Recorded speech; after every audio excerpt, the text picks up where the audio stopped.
Praise the Lord. Hallelujah. God's people, shalom on you. May the Lord Jesus Christ bless you all and keep you safe. मसीह भारतीय कलीसिया को प्रभु यीशु मसीह के नाम में हमेशा प्रभु यीशु मसीह की शांति और सुरक्षा मिलती रहे। आज का हमारा थीम है Christ restore our relationship with God. प्रभु यीशु मसीह परमेश्वर के साथ हमारे रिश्ते को पुनः स्थापित करता है। प्रभु यीशु मसीह करता है ये काम, हमारे रिश्ते को परमेश्वर के साथ फिर से उसी लेवल पे ले आना, फिर से वहीं ले आना, और ये प्रभु यीशु मसीह के बगैर नहीं हो सकता है। और यही वजह है बड़े दीदी की। इसकी शुरुआत ऐसे होती है, मेरे साथ निकालें आप लूका रचित सुसमाचार उसका 2 अध्याय 8 पद से 14 पद तक। Gospel of Luke chapter 2 verse from 8 to 14 तक मैं पढ़ रहा हूं, आप लोग सुनिए। लिखा है, और उस देश में कितने गडरिये थे जो रात को मैदान में रहकर अपने झुंड का पहरा देते थे, और प्रभु का एक दूत उनके पास आ खड़ा हुआ और प्रभु का तेज उनके चारों ओर चमका और वे बहुत डर गए। तब स्वर्गदूत ने उनसे कहा, मत डरो। बहुत अच्छी बात कही गई स्वर्ग से, क्या करो? मत डरो। अगर ये परमेश्वर का संदेश है कि मत डरो, तो फिर हमें वास्तव में डरने की जरूरत नहीं है। तब भी जब हालात और परिस्थितियां आपके विरोध में हो, आपके खिलाफ हो, आपके पक्ष में कुछ भी नहीं है, तब भी ये विचार रखते हो कि परमेश्वर मेरे पक्ष में, परमेश्वर मेरी ओर है, जिसने कहा कि मत डरो। स्वर्गदूतों ने वाली बात कही, मत डरो, क्योंकि देखो मैं तुम्हें बड़े आनंद का सुसमाचार सुनाता हूं जो सब लोगों के लिए होगा, कि आज दाऊद के नगर में तुम्हारे लिए एक उद्धारकर्ता जन्मा है, और यही मसीह प्रभु है, जैसे कि हमने स्किट में देखा थोड़ी देर पहले। और इसका तुम्हारे लिए यह पता है कि तुम एक बालक को कपड़े में लिपटा हुआ और चरनी में पड़ा पाओगे। 13वीं और 14वीं आयत जो हमारा मुख्य अंश है आज के संदेश का, वो है, तब एकाएक उस स्वर्गदूत के साथ स्वर्गदूतों का दल, पूरा दल परमेश्वर की स्तुति करते हुए यह कहते हुए दिखाई दिया, आकाश में परमेश्वर की महिमा और पृथ्वी पर उन मनुष्यों में जिनसे वह प्रसन्न है क्या हो? शांति हो।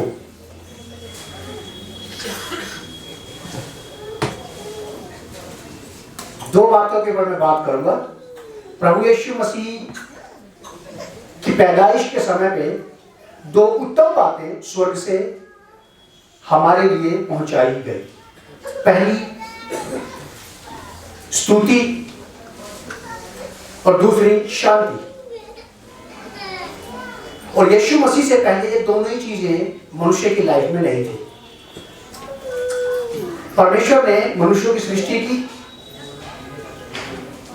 और परमेश्वर ने मनुष्य को इसलिए बनाया कि वो उसके साथ रहे। अदन की वाटिका के बारे में आप और हम जानते हैं कि परमेश्वर ने आदम और हव्वा को बना के वहां पे रखा, और दिन के ठंडे समय परमेश्वर वहां पर उनके साथ संगति करने, फेलोशिप करने के लिए आता था। ये बहुत अच्छा रिश्ता था। जब परमेश्वर ने आदम को बनाया, उसको अदन की वाटिका में रखा, वो परमेश्वर की संगति में रहता था, तो वहां पे प्रार्थना नहीं थी। प्रार्थना नहीं थी वहां पे बस केवल स्तुति, प्रशंसा, बड़ाई, आराधना और उसकी महिमा थी। प्रार्थना बिल्कुल नहीं थी वहां पे। इसका अंदाजा, इसका आइडिया इस तरह से लगाया जा सकता है कि आदम के लिए बगीचे में सब कुछ नया था। पानी में पहली बार हाथ डालना वो उसके लिए नया था, है ना? पानी में पहली बार आदम का, उस पुरुष का पानी में हाथ डालना वो नया था। पहली बार उसका फलों के रस को टेस्ट करना, ये उसके लिए नया था। बस वो इन चीजों को देखता था, सूरज, चांद, सितारे, आकाश को और सारी सृष्टि को देखता, उसका अनुभव करता था, उसको फील करता था। परमेश्वर की तारीफ में यही बोलता, क्या चीज है ना ये, बहुत अच्छा है ये था, ये रस बड़ा अच्छा है, ये तो एक अजीब सी चीज है। मैंने सिर्फ हाथ डाला और ये मेरे हाथ पे लग गया, वहां पे नहीं है, ये इसको पानी कहते हैं। फिर कई सारी ऐसी चीजों के उसको अनुभव आदम को मिल रहे होंगे, और बस आदम परमेश्वर की तारीफ करता जा रहा होगा कि मैंने इससे पहले इतना स्वादिष्ट रस कभी नहीं टेस्ट किया। कई चीजों के बारे में, फ्रूट्स के बारे में, कई सारी बातों के बारे में उसके पहले एक्सपीरियंस थे, और उस एक्सपीरियंस से वो बस परमेश्वर की बड़ाई करता था, उसकी तारीफ करता। प्रार्थना नहीं हुई, प्रार्थना तब हुई जब पाप जगत में आया। प्रार्थना तब होती है जब पाप होता है। प्रार्थना तब हुई, नहीं तो इससे पहले स्तुति थी, प्रशंसा थी, बड़ाई थी, परमेश्वर की महिमा करना था कि मैं मान गया, आपको इतना खूबसूरत आपने बना दिया, इतना बेहतरीन आपने दिया है, क्या खूबसूरत फल आपने दिए, सब्जियां आपने दी हैं, ड्राई फ्रूट्स आपने दे दिए, मजा आ गया जिंदगी का। और शाम को आपसे मुलाकात होती है रूबरू। ये स्तुति थी। और जब पाप जगत में आया, जैसे ही आदम और हव्वा ने परमेश्वर की आज्ञा का उल्लंघन किया, पाप जगत में आया, स्तुति, प्रशंसा, बड़ाई, आनंद और फेलोशिप विद गॉड ये सब उठा ली गई वहां से। बस अब इनकी जिंदगी में तरसना, भटकना, मारे मारे फिरना, रोटी का जुगाड़ करना, बस अब तो, क्योंकि अदन की वाटिका से निकाल दिया था। और वहां पे कोई संसाधन नहीं थे जीने की वाटिका के बाहर, ना परमेश्वर था। अब नौकरी ढूंढो तुम, अब खेती बाड़ी करो तुम, अब पसीना बहाओ तुम, अब तुम्हें सब याद आ जाएगा। कहते हैं ना हमारी देसी भाषा में, अब नानी याद आएगी। प्रभु यीशु मसीह जब जगत में आए, लोगों ने उनके आने से पहले शांति पाने के उपाय किए, परमेश्वर की तारीफ करते थे, परमेश्वर की बड़ाई करते थे, लेकिन वो चीजें परमेश्वर तक पहुंच नहीं रही थी और ना ही परमेश्वर उनमें था। लेकिन यहां ऐसा लिखा है कि जब प्रभु यीशु मसीह जगत में आए तो ये दोनों चीजें वापस आ गई साहब, दोनों चीजें वापस आई। यूहन्ना 14 अध्याय के 6 पद में लिखा है कि मार्ग, सत्य और जीवन मैं ही हूं, बिना मेरे द्वारा कोई पिता के पास। इसका अर्थ यीशु मसीह ये कह रहे हैं कि मेरे बगैर वापस उसी संबंध में परमेश्वर के साथ आप नहीं जा सकते हो, जहां पे आप फिर से सब बातों को भूल करके बस स्तुति, प्रशंसा, बड़ाई और आराधना में लग जाएं आप।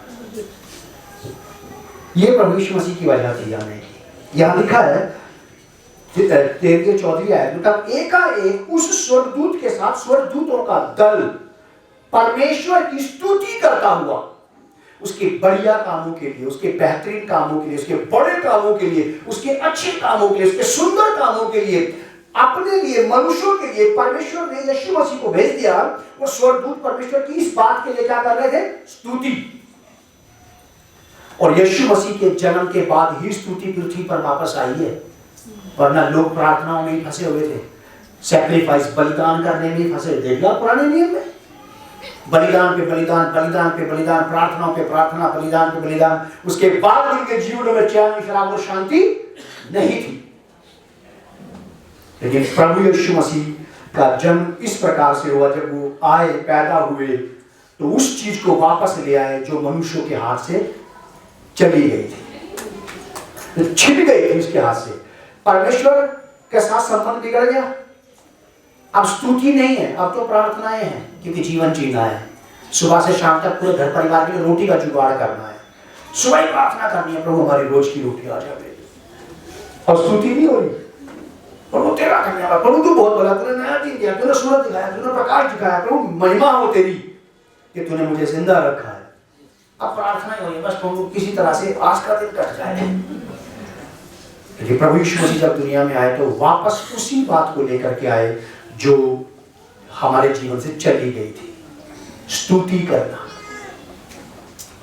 आप लोग अपने आप के बारे में सोचिए, जब आप स्तुति करते हैं, आराधना करते हैं, कोई चिंता सताती है क्या उस वक्त? काम की, नौकरी की, खान पान की, आदमी इतना मगन हो जाता, सब भूल जाता उसकी स्तुति में, उसकी महिमा में। उसकी स्तुति, उसकी महिमा में, परमेश्वर की स्तुति और महिमा में जब वो लीन हो जाता है तो भूल जाता है जीवन जीने के जो संसाधन है। इसे कहते हैं परमेश्वर की रियल प्रेजेंस में आ जाना। अब जब आप परमेश्वर की सचमुच में उसकी प्रेजेंस में आ जाएंगे तो प्रोविजन वहीं पे होगा। फिर प्रभु यीशु मसीह का जन्म छोटी चीज नहीं है। जो चीज हमारी जिंदगी से खो गई थी हमारी लापरवाही के कारण चली गई थी परमेश्वर की स्तुति करना, वो वापस लौट के आ गई था। स्तुति के लौट के आने का मतलब पता क्या? परमेश्वर के साथ फिर से उसी संबंध में आ जाना। आदम का जब तक परमेश्वर के साथ पिता और पुत्र वाला संबंध रहा, उसने मजे किए परमेश्वर के साथ पूरी वाटिका में, और जैसे ही उसने परमेश्वर के साथ दुश्मनी की, शत्रुता की, उसकी बात को मानना बंद किया, जैसे ही परमेश्वर की बात को उसने मानना बंद किया, परमेश्वर के साथ दुश्मनी कर ली, युद्ध ठहर गया परमेश्वर के उसके बीच में। और जहां जिन घरों में, जिन जिंदगियों में लड़ाइयां होती हैं, वहां शांति नहीं होती। होती है क्या? आपने कितने बढ़िया खाना बना के रखा हो, जरा सा क्लेश घर के अंदर आ जाए, आप खाना खा के सोते हो रात को, आप ऐसे सो जाओगे, छोड़ो यार तो खाने का मन भी नहीं है। देख रहे आप, जरा सी अशांति ने सब कुछ खत्म कर दिया। और जिन लोगों के जीवन में आज भी परमेश्वर राज्य नहीं करता है, जहां आज भी परमेश्वर लड़ाई है, उनकी जिंदगियों में चैन और विश्राम परमेश्वर की ओर से तो नहीं आएगा। स्तुति कब करता है आदमी? जब सब कुछ बढ़िया चल रहा हो। सिखाया यह जाता है कि जब सब कुछ जीवन में अच्छा नहीं चल रहा है, तब भी आप स्तुति करें, महिमा करें, आराधना करें। लेकिन तब आदमी घूम घूम के जरा सी स्तुति करता है, फिर घूम घूम के फिर प्रार्थना में लग जाता है। जब परमेश्वर के साथ सब कुछ सही सेटिंग बैठ जाएगी, तब शांति आएगी, तब जीवन में ठहराव आ जाएगा। फिर भटकना और जिंदगी के जुगाड़ करना, ये सब खत्म हो जाएगा। जब संबंध आ जाए, संबंध में आ जाएंगे, शांति आ जाएगी, और जब शांति आ जाएगी तो स्तुति आपकी जिंदगी में वापस आ जाएगी। वरना प्रार्थना ही रहेगी, वरना प्रार्थना ही रहेगी जिंदगी में। प्रभु इस बार ये कर देना, अब ये कर देना, अब ये कर देना, अब ये कर देना। बस परमेश्वर हमारे लिए एक ग्रोसरी स्टोर के समान बन जाएगा, बनिए की दुकान के समान। लिस्ट पकड़ा दी, ये पैक कर देना, परमेश्वर यही बन के रह जाएगा। और यदि आज किसी जिंदगी में ऐसा है, तो आपके पास आज भी अवसर है, आज भी आपके पास समय है फिर से परमेश्वर के साथ उसी संबंध में आने का। और वो संबंध स्थापित होता है केवल यीशु मसीह के द्वारा, क्योंकि जब यीशु मसीह जमीन पर आए, तभी स्तुति जमीन पर वापस आई। तभी ऐसा लिखा 14वीं आयत में 14th वर्ष में कि आकाश में परमेश्वर की महिमा, उसकी ग्लोरी, और नीचे जमीन पर लोगों में, केवल उन लोग, सब में नहीं, केवल उनमें जिनसे परमेश्वर क्या है? प्रसन्न है। अब परमेश्वर उनसे तो प्रसन्न नहीं होता जो परमेश्वर से टकराते रहते हैं, जो परमेश्वर से भिड़ते रहते हैं, उनसे परमेश्वर प्रसन्न रहेगा क्या? जो बात बात में हर दिन परमेश्वर की आज्ञा का उल्लंघन करते रहते हैं अपने फायदे के लिए, अपनी जरूरत के लिए परमेश्वर की बात को टाल देना, इग्नोर कर देना, क्या इनसे परमेश्वर प्रसन्न रहेगा? अगर परमेश्वर इन जिंदगियों से प्रसन्न नहीं है, तो मैं आपको भरोसा दिलाता हूं, इन जिंदगियों में शांति भी नहीं रहेगी, क्योंकि यहां पे लिखा है ऐसा। शांति का मतलब होता है जीवन में रिलैक्स, चैन, कोई मारा मारी, कोई भागम भाग नहीं हो रही, कुछ भी ऐसा नहीं हो रहा कि जिससे मैं परमेश्वर और परिवार और मेरा जीवन इग्नोर किया जाए। सब बातों को सही तरीके से सुलझाया जा रहा है, सब बातों को, सारे कामों को ठीक तरीके से किया जा रहा है, क्रम अनुसार, जिसको जैसे होना चाहिए वैसे। लेकिन ये तब होगा जब शांति आ जाएगी, और जब शांति नहीं रहती तब प्रसन्नता भी नहीं रहती। और ये चीजें वो हैं जो परमेश्वर की ओर से किसी व्यक्ति को मिलती हैं। आदम के जीवन में तब तक परमेश्वर की शांति, चैन, विश्राम, ऐशो आराम बना रहा जब तक वो परमेश्वर की अधीनता में रहा। जैसा परमेश्वर ने कहा था वो करता गया, करता गया, करता गया, जीवन बढ़िया चल रहा था, फर्स्ट क्लास। और जैसे जैसे परमेश्वर की बात को मानना बंद किया, आज्ञा का उल्लंघन किया, वैसे ही परिस्थितियां बदलने लगी, जीवन में ट्रबल्स खड़े हो गए। और ऐसे ट्रबल्स खड़े हो गए ना तो खुद काबू में आ रहे। और जितने हमारे साथ के संगी साथी यार दोस्त हैं, उनको अपनी समस्या बताए तो उनके भी काबू में कुछ नहीं आ रहा। और जैसे कोई अपने जीवन में प्रभु यीशु मसीह को ले और यीशु मसीह उसके एक हाथ को पकड़ के अपने दूसरे हाथ से यहोवा के हाथ को थाम के उन दोनों के हाथ मिला देता है, और जब यीशु मसीह के द्वारा लोगों के जीवन में चैन, शराब और शांति आती है, तो फिर सब कुछ फिर से वही शुरू हो जाता है जो पहले कभी किसी टाइम पे खत्म हो गया था।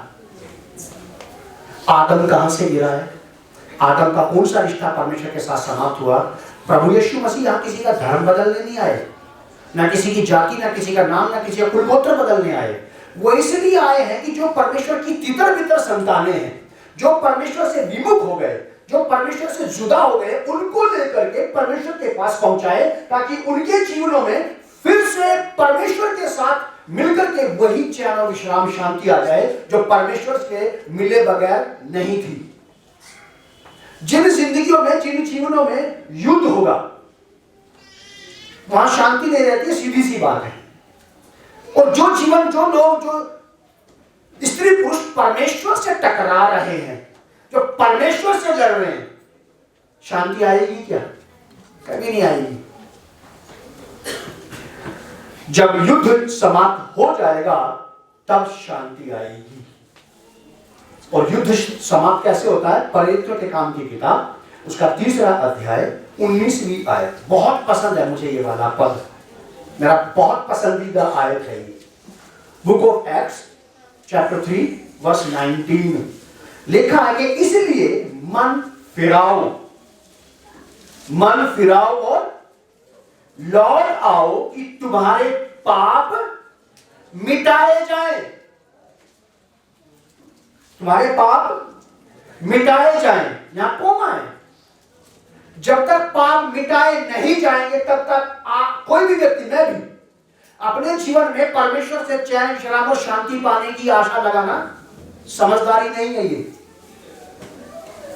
ये समझदारी नहीं है। अगर मेरे पांव में, मेरे जूते में गंदगी लगी है और मुझे स्मेल आ रही है बार बार की, बदबू कहां से आ रही है ये, और मैं परफ्यूम पे परफ्यूम, परफ्यूम पे परफ्यूम, परफ्यूम पे परफ्यूम, परफ्यूम पे परफ्यूम लगाए जाऊं, आप क्या सोचते हैं कि ये बदबू आना बंद हो जाएगी क्या? तुम धोखा दे रहे हो अपनी नाक को।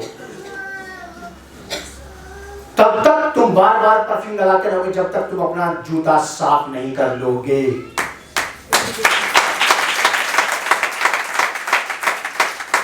अगर जूता साफ नहीं किया तो परफ्यूम का खर्चा बढ़ जाएगा, लेकिन बदबू कभी नहीं जाएगी साहब।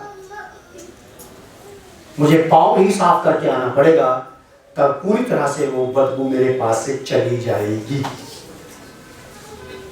अब मुझे बार बार परफ्यूम लगाने की जरूरत नहीं है। परफ्यूम पता क्यों लगाया जा रहा है? मुझे बदबू वाली, हो सकता है मेरे साथ खड़े होने वाले को भी आ जाए। अब मैं अपने पाप को अपने आप से ही नहीं छिपा रहा, अब मुझे मेरे पाप को दूसरों से भी छिपाना पड़ रहा है। लेकिन याद रखें, आप देखिए कितनी बढ़िया बात है यहाँ पे। इसीलिए मन फिराओ और लौट आओ। मन फिराना पाप से और लौट के आना कहां पे है? परमेश्वर के पास। और जब आप उसके पास आ जाएंगे, मन फिरा लेंगे, तब आपकी लाइफ में विश्रांति शुरू हो जाएगी। तब शांति शुरू होगी। और यीशु ने कहा कि मेरे बगैर, मेरे बिना तुम में से कोई पिता के पास नहीं जा सकता। अगर कोई अपनी लाइफ में रेस्ट और रिलैक्स पाना चाहता है, चैन, विश्राम और शांति पाना चाहता है, और परमेश्वर से टकराना नहीं चाहता, उससे लड़ना नहीं चाहता कि युद्ध शांत हो जाए मेरा और परमेश्वर का। जितने लोग उसकी बात को नहीं मानते वो लड़ रहे हैं परमेश्वर से। और मैं आपको बता दूं, आप में से कोई परमेश्वर को नहीं हरा सकता। उसने याकूब के जोड़ उखाड़ दिए थे साहब। वो उससे टकराने वालों की जोड़ उखाड़ देता है।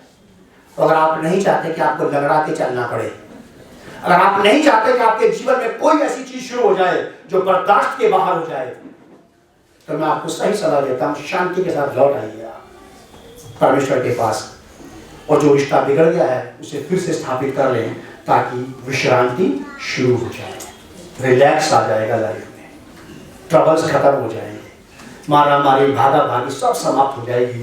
परमेश्वर, बाइबल में लिखा, अपने प्रियों को समय पे आहार दिया करता है, समय पे सब चीजें शुरू हो जाएंगी। लिखा है कि जिससे प्रभु के सन्मुख से विश्रांति के दिन आए।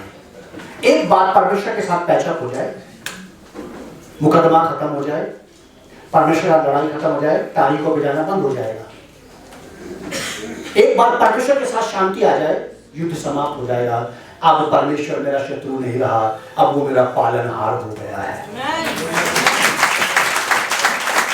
कौन मोल ले रहा? पालन। क्योंकि मैंने अपनी आदतों के द्वारा, अपने स्वभाव के द्वारा, अपने व्यवहार के द्वारा उससे दुश्मनी मोल ले रखी थी। उसकी बात को टाल करके, उसकी बात को इग्नोर करके, उसकी बातों को नजरअंदाज करके, बस अपनी बात सबसे पहले, बस मैं पहले, बस मैं पहले, बस मैं पहले। अब मैं पहले ने परमेश्वर को पीछे धकेल दिया। अब जब परमेश्वर पीछे चला गया तो आगे मैं अकेला हूं बिना शांति के। अब मेरी लाइफ में मैं अकेला आ गया हूं बिना आनंद के। मैं तो हूं, आनंद नहीं है। मैं तो हूं, स्तुति गायब हो रखी, चेहरे से हवा गायब हो रखी। स्तुति क्या करे, प्रार्थना पीछे नहीं छोड़ रही। प्रभु दया करना, फलाने नुकसान से बचा लेना। प्रभु दया करना, फलानी जगह से बचाना, उससे बचाना, इसके हाथ से बचा, उसके। अब विश्व हाथ तेरे पीछे पड़े, तू हाथों से छूटने की कोशिश कर रहा, स्तुति कब करेगा मेरे भाई? अगर स्तुति करना चाहता है तो छूटने की प्रार्थना बंद करनी पड़ेगी। छूटने की प्रार्थना की तरीके से बंद हो सकती है, परमेश्वर के साथ शांति में आ जाना। यीशु मसीह आए, खाली हाथ नहीं आए, खाली हाथ नहीं आए। वो उस चीज को लेकर के आए जो आपकी लाइफ से गायब हो गई थी। क्या? Praise and worship. प्रेज, परमेश्वर की बड़ाई, उसकी तारीफ करना गायब हो रखा था हमारे जीवन से। घबराहट ऐसी थी, असफलताएं इतनी है, जरूरतें इतनी कि तनख्वाह में पूरी नहीं हो रही, इन्होंने घेर रखा, तो स्तुति क्या करेंगे? अगर इन सब चीजों पे काबू पाना है, विश्रांति चाहिए, तो परमेश्वर के पास आने में हमारी भलाई है। लूका रचित सुसमाचार उसका 2 अध्याय 10 पद। लूका रचित सुसमाचार उसका 2 अध्याय 10 पद। यहां लिखा है कि मैं तुम्हें बड़े आनंद का समाचार सुनाता हूं। काहे का? आनंद का। तब स्वर्गदूत ने उनसे कहा, मत डरो, क्योंकि देखो मैं तुम्हें बड़े, आज मैं आप लोगों को ये बताना चाहता हूं, आपको डरने की जरूरत नहीं। अगर आप में से कोई भी व्यक्ति स्लिप हो गया है, फिसल गया है, परमेश्वर के साथ उस रिश्ते में, उस जगह पे अब नहीं है, तो आप लौट आइए, बस लौट आइए। और आपको बस एक काम करना, मन फिराएं और लौट आए। और फिर उसके बाद परमेश्वर की ओर से आपके लिए विश्रांति के दिन शुरू हो जाएंगे। वो शांति जिसे आप पाना चाहते हैं, वो रिलैक्स, वो तसल्ली जिसे आपने सालों से अपनी जिंदगी में नहीं देखा है। बड़े आनंद का समाचार है ये। क्या समाचार है?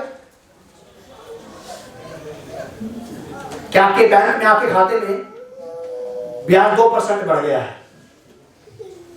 ये है, ये ऐसा समाचार है साहब जो रुपए पैसे से भी ज्यादा जरूरी है। ये वो समाचार है जो आपकी जिंदगी में ऐसा आनंद ले आएगा जो अंतिम दिन तक रहेगा।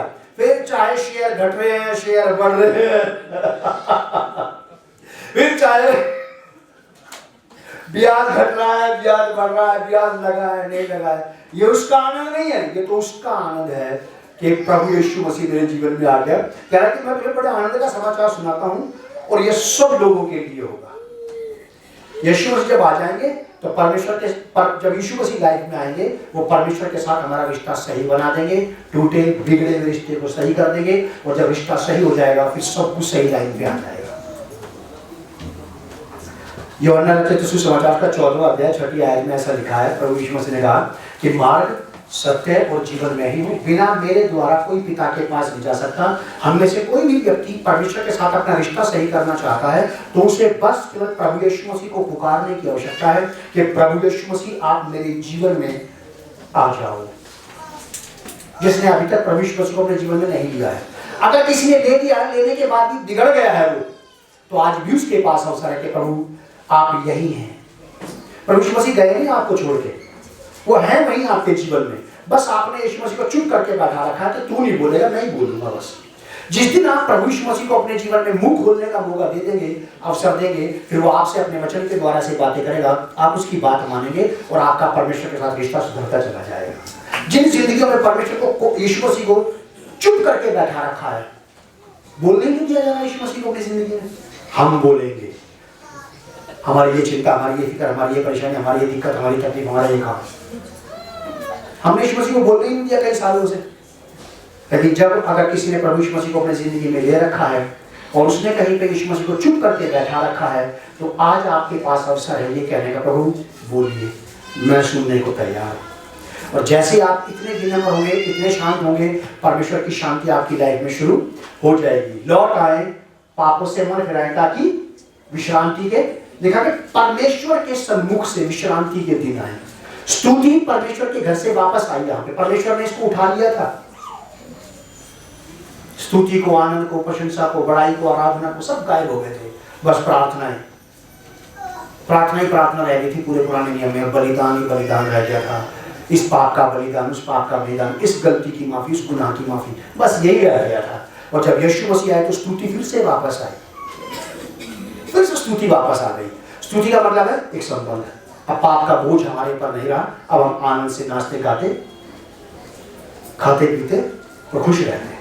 भजन संहिता 32 अध्याय उसका 7 पद, ज़बूर 32 वर्स 7, साम 32। बहुत अच्छा लगता है मुझे ये वाली लाइन को पढ़ना अपने जीवन में। ये पद मेरा बहुत पसंदीदा पद है। 32 अध्याय 7 पद लिखा कि तू मेरे छिपने का स्थान, साम 32 वर्स 7, तू मेरे छिपने का स्थान है, तू संकट से मेरी रक्षा करेगा। तू मुझे चारों ओर से छुटकारे के गीतों से घेर लेगा। तू मुझे चारों ओर से छुटकारे के गीतों से क्या कर लेगा? घेर लेगा। जब आपके जीवन में शांति नहीं होती, ईमानदारी की बात है ये, टेंशन होती है घर के अंदर, परिवार के अंदर, क्या आप गीत गाते हैं? सच्चा मसीह जो अगर सही बात बताए तब उस वक्त आराधना होती है क्या घरों में? आराधना नहीं होती। इसका मतलब ये कि समस्याएं हैं। और अगर आपके घर में समस्याएं नहीं है, चिंताएं नहीं, अशांति नहीं, सब कुछ बढ़िया चल रहा है, तो तब आप किचन में भी, टॉयलेट में भी, बाथरूम में भी, काम पे भी, घर में भी गुनगुनाते रहते हैं। एक गाना खत्म होता है, दूसरा गाना शुरू कर देते हैं, दूसरा गाना खत्म होगा, तीसरा गाना शुरू कर देते हैं, क्योंकि उस वक्त आपके जीवन में रेस्ट और रिलैक्स है और परमेश्वर के कारण से आपको स्तुति के गीतों से घेर लिया गया है। अब आप परमेश्वर की स्तुति के गीत गा रहे हैं, आप परमेश्वर की स्तुति के गीत गा रहे हैं, क्योंकि अब जीवन में सब कुछ सही चल रहा है। जब जीवन में सब कुछ सही नहीं चलता तब प्रार्थनाएं होती है, चलते फिरते, उठते बैठते, खाते पीते, नहाते धोते, फिर तो सब जगह प्रार्थना ही प्रार्थना। और किसी का फोन आ जाए, भैया कैसे चल, भैया प्रार्थना कर देना मेरे लिए है।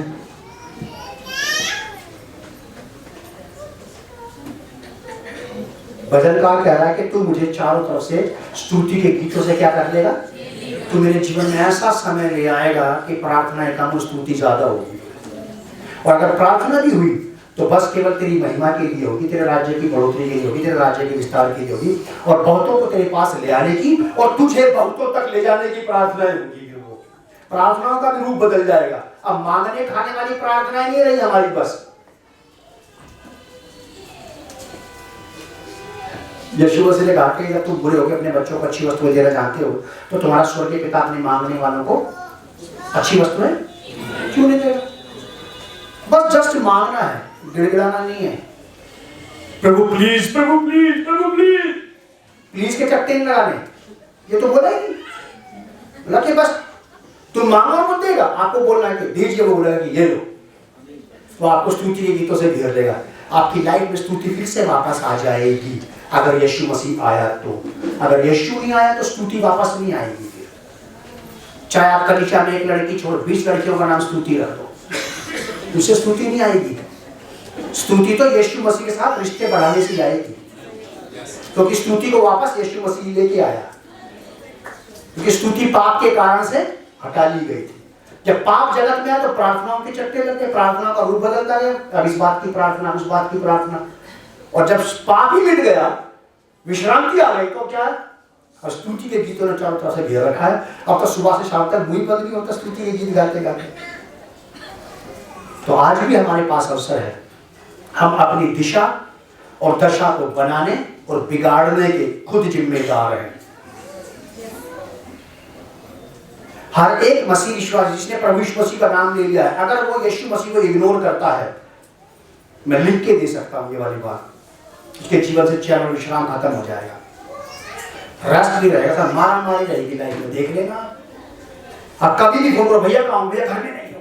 अच्छा, आपने रात भैया काम, भैया घर में नहीं हो, रात को घर में, दिन में घर में, आके कहाँ है? ऐसी भगदड़ मत रही। कुछ लोगों से बोलो भैया काम पे हो, अच्छा ठीक है। शाम को फिर भैया अब घर पे हो, काम का भी समय और घर का भी समय। धन्य है परमेश्वर जिसने ये सही सिधाई का रास्ता निकाल रखा है, सही रास्ता निकाल रखा है मेरी लाइफ के लिए। काम के समय पे काम कर और घर के समय पे घर पर। तो प्रार्थना करें अपने लिए, और प्रभु यीशु मसीह को ले लें अपने जीवन में। जिसने अभी तक नहीं लिया है वो ले ले, और जिसने ले रखा है और इग्नोर कर रखा है वो यीशु मसीह को वापस फिर से वहीं लेकर के आए जहां से हमारे जीवन में फिर से स्तुति शुरू हो सकती है। वो स्तुति बस और बस केवल परमेश्वर के साथ रिश्ता बनने से ही आएगी, क्योंकि विश्रांति के दिन परमेश्वर की ओर से आते हैं, और हम दोनों के बीच में परमेश्वर के और हमारे बीच की लड़ाई को शांत करने वाला यीशु मसीह है। मेरे और परमेश्वर के बीच का जो युद्ध छिड़ रखा है उसमें शांति केवल यीशु मसीह के वजह से आ सकती है, क्योंकि अभी एक बच्चे ने पढ़ के सुनाया था और उसका नाम रखा जाएगा शांति का राजकुमार। यीशु शांति ला सकता है दो लोगों के बीच में भी, परमेश्वर और मनुष्य के बीच में भी। आइए हम लोग प्रार्थना करें। आदरणीय पिता परमेश्वर, प्रभु यीशु के नाम से हम आपके बड़े आभारी और धन्यवादी हैं। इस पृथ्वी पर से हमारे पाप के कारण से स्तुति और शांति उठा ली गई, और मनुष्य शांति पाने के कई प्रयास तो करता रहा, लेकिन शांति आई ही नहीं, क्योंकि पाप उनके जीवन में तब भी था। और जब आपके पुत्र प्रभु यीशु मसीह को आपने जगत में भेजा, जो इस जगत में आए और उन्होंने पहली बार प्रचार किया कि पापों से मन फिराओ, क्योंकि परमेश्वर का राज्य तुम्हारे बीच में आ गया है। और प्रभु यीशु मसीह के द्वारा पिता परमेश्वर हमारा संबंध आपके साथ सही बना। प्रभु यीशु मसीह के जन्म के दिन में ही स्तुति और शांति वापस पृथ्वी पर आए, ताकि वो हमारे जीवन में फिर से वास करें। और यीशु इसीलिए आए कि हमारे टूटे बिगड़े संबंध को फिर से पुनः स्थापित करें, और वो संबंध सही हो जाए और आपके साथ हमारा सही संबंध बन जाए, और फिर से स्तुति और शांति शुरू हो जाए। मदद करें, सहायता करें। पवित्र आत्मा, आपकी बहुत सख्त जरूरत है, आपकी सहायता चाहिए। लोगों को तैयार करके, दिल और मनों को तैयार करें कि ये प्रभु यीशु मसीह को फिर से अपने जीवन में लें, और स्तुति इनके चारों तरफ से इनको घेर ले, और ऐसे स्तुति के गीत गाने लगे जो कभी समाप्त ना होने पाए। वो शांति जिसकी बात प्रभु ने की है, वो शांति जो प्रभु यीशु मसीह ले आए, वो चिरस्थायी शांति, कभी ना समाप्त होने वाली शांति हम में से हर एक के जीवन में बनी रहे, और हम शांति से प्रभु के साथ आगे बढ़ते चले जाएं। प्रभु यीशु के नाम से पिता इस प्रार्थना को हम मांगते हैं, आमीन। God bless you and follow me.